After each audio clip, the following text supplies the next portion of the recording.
Next நேயர்களுக்கு என்னோட அன்பான வணக்கங்கள். இன்னைக்கு நட்சத்திர பலன்கள் குறித்து தான் பேச போறோம்.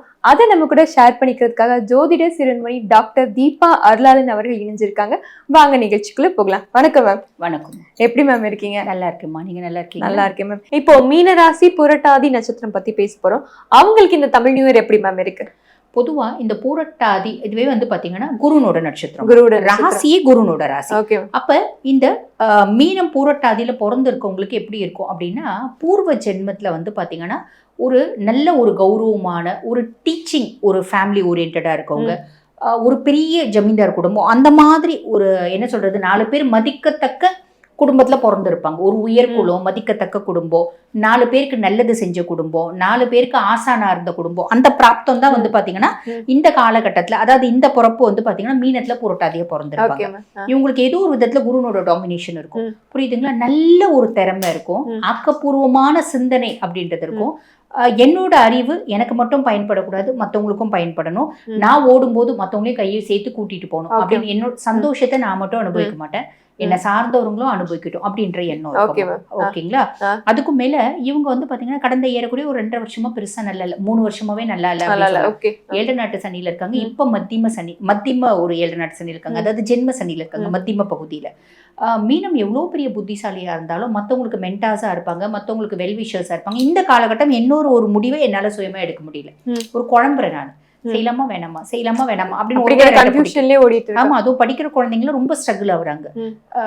அது ஒரு இனம் புரியாத குழப்பம், ஒரு மந்த நிலை, எக்ஸ்ட்ரீம் ஃப்ரஸ்ட்ரேஷன், ஸ்ட்ரெஸ் எல்லாம் அனுபவிக்கிறாங்க. எல்லாம் 6ஆம் மாசம் வரைக்கும் தான்மா. 6ஆம் மாசத்துக்கு மேல குருனுடைய உச்ச பார்வை வந்து சனி மேல படுறதுனால சனி ஆல்மோஸ்ட் பசிஃபை ஆயிடுவார், கவலைப்பட வேண்டாம். அதுக்கப்புறம் ராகு 12ஆம் பாவத்துல இருக்காரு. என்னென்னலாம் தேவையோ இவங்களுக்கு வந்து சுக்கிரன் உச்சமடையக்கூடிய ராசி அப்படின்னால வாழ்க்கை வாழ்வதற்கேன்ற எண்ணம் இருக்கும். இவங்களுக்கு எப்பவுமே இந்த எண்ணம் இருந்துட்டே இருக்கும், வாழ்க்கை வாழ்வதற்கு, சந்தோஷமா டூர் போகலாம், டிராவல்ஸ் போகலாம், நல்ல வந்து ஷாப்பிங் போகலாம் அப்படின்னு தோணும். அப்ப லேடிஸா இருக்காங்கன்னா ஆப்வியஸ்லி ஷாப்பிங் போறது நிறைய பேருக்கு பிடிக்கும். இப்ப இந்த காலகட்டம் ராகு 12ஆம் பாவம் இருக்கும் போது இன்னும் கொஞ்சம் அந்த எண்ணங்கள் மேலோகும் அப்படின்னு சொல்லலாம். ஆமா, என்னென்னலாம் தேவையோ அத்தனையும் வாங்குவாங்க. உங்களுக்கு நிறைய வசதி இருக்கு அப்படின்னா அனலைஸ் பண்ணணும்ன்ற அவசியம் இல்லை. வசதி இல்லைன்னா நிறைய செலவு பண்றதுக்கு முன்னாடி அனலைஸ் பண்ணிக்கலாம். ஓகேங்களா? அதுக்கப்புறம் கேது 6ஆம் பாவம், பெரிய லெவல்ல கடன் கொடுக்காத, கடன் வாங்காத, ஆரோக்கியத்துல கவனம் வச்சுக்கோ. அதுக்கும் மேல 6ஆம் மாசத்துக்கு மேல குரு பகவான் 5ஆம் பாவத்துல போய் உட்கார்றாரு. 5ல குரு கெஞ்சினாலும் கிடைக்காது அப்படிம்பாங்க. அவ்வளோ நிறைய நல்லது அப்படின்றது நடக்கும். முக்கியமா வந்து பாத்தீங்கன்னா குழந்தை பிராப்தம் அப்படின்றது நிறைய மீனராசி என்பவர்களுக்கு ஏற்பட்டதுக்கு வழிய வாய்ப்பு உண்டுமா. இவங்க எந்த மாதிரி கோயிலுக்கு மேம் போகணும்? பொதுவா வந்து பாத்தீங்கன்னா மீனம் அப்படின்னாலே அந்த குரு இல்லைங்களா, குரு தான் வந்து ராசியாதிபன். இவங்க குரு தான் முழுசும் டாமினேட் ஆகி உட்கார்றாங்க அப்படின்ற பட்சத்துல தட்சிணாமூர்த்தி வழிபாடு எந்த கிழமைனாலும் போலாம், அது மேன்மை தரும். கண்டிப்பா. இவ்வளவு நேரம் நம்ம ஒவ்வொரு ராசிக்கும் ஒவ்வொரு நட்சத்திரத்துக்கும் பேஸ் பண்ணி சொன்னோம் இல்லைங்கம்மா. என்ன நம்ம சொன்னாலும் இது வந்து கோச்சார பலன் தான், புரியுதுங்களா? கோச்சார பலன் 100% ஒருத்தவங்களுக்கு ஒர்க் பண்ணுமா அப்படின்னா ஒர்க் பண்ணாதுமா. 50% தான் கோச்சார பலன், மீதி 50% நம்மளோட சுய ஜாதகம். இப்ப நிறைய பேர் என்ன சொல்லுவாங்க, மேடம் நீங்கெல்லாம் வந்து ரிஷபம் எக்ஸ்ட்ராடினரியா இருக்குன்னு சொன்னீங்க, எங்களுக்கு ஒண்ணுமே நடக்கலையே அப்படிம்பாங்க. அதாவது ரிஷபம் கோச்சார பிரகாரம் எக்ஸ்ட்ராடினரியா இருக்கு, எல்லா பிளானட்ஸும் சூப்பரா இருக்குமா. ஆனா நிறைய பேர் வந்து பாத்தீங்கன்னா மத்தியம வயசு ரிஷபமா இருந்தா கூட இப்போ வந்து பாத்தீங்கன்னா குரு தசையில இருப்பாங்க. குரு வந்து பாத்தீங்கன்னா ரிஷபத்துக்கு 8 மற்றும் 11 அதிபன். அஷ்டமாதிபதியும் அவன் தான், லாபாதிபதியும் அவன் தான். உன்னை கெடுக்காம உன்னை முன்னேற்றவே மாட்டான், கண்டிப்பா நீ கெடுவ, ஏதோ ஒரு விதத்துல நீ அஃபெக்ட் ஆவ, நீ சஃபர் ஆவ அப்படின்னு சொல்லலாம்.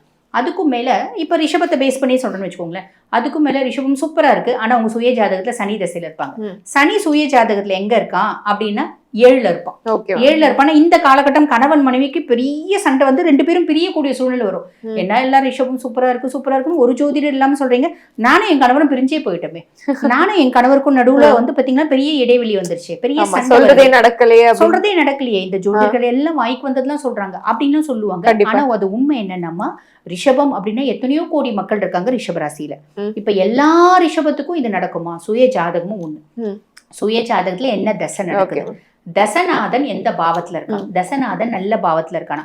பொதுவாகவே ஜோதிடத்துல ஒரு விதி உண்டு, தசநாதன் செய்யாததை புத்திநாதன் செய்யான், புத்திநாதன் செய்யாததை கோச்சாரன் செய்யான் அப்படிம்பாங்க. அப்ப தசநாதன் அங்க ப்ரையாரிட்டி. தசை என்ன தசை நடக்குது, என்ன அந்தர் தசை நடக்குது, என்ன புத்தி நடக்குது. தசநாதன் சூப்பரா இருந்தா 100% நம்ம சொல்றது நடக்கும். தசநாதன் மட்டமா இருக்கான் அப்படின்னா நம்ம, அதாவது மட்டமா இருக்கான்ற சென்ஸ் நல்ல பொசிஷன்ல இல்ல, இல்ல okay. அதுக்கும் மேல அவருக்கு வீடு கொடுத்தவரும் நல்லா இல்ல, நட்சத்திர சாரம் வாங்குறவரும் நல்லா இல்ல, அதுக்கும் மேல பாபரோட பார்வையெல்லாம் இருக்கு அப்படின்னா நம்மள வச்சு செய்வான். இந்த நம்ம சொன்னக்கூடிய பலன் வந்து 50% தான் நடக்கும் அப்படின்னு சொல்லலாம். ஸோ சுய ஜாதகம் பிளேஸ் அ மேஜர் பார்ட் அப்படின்றத நம்ம ஞாபகம் வச்சுக்கணுமா. கண்டிப்பா இவ்வளவு நேரம் பொறுமையா எங்களுக்காக அழகா பதில் சொன்னீங்க. நன்றி மேம். நன்றி.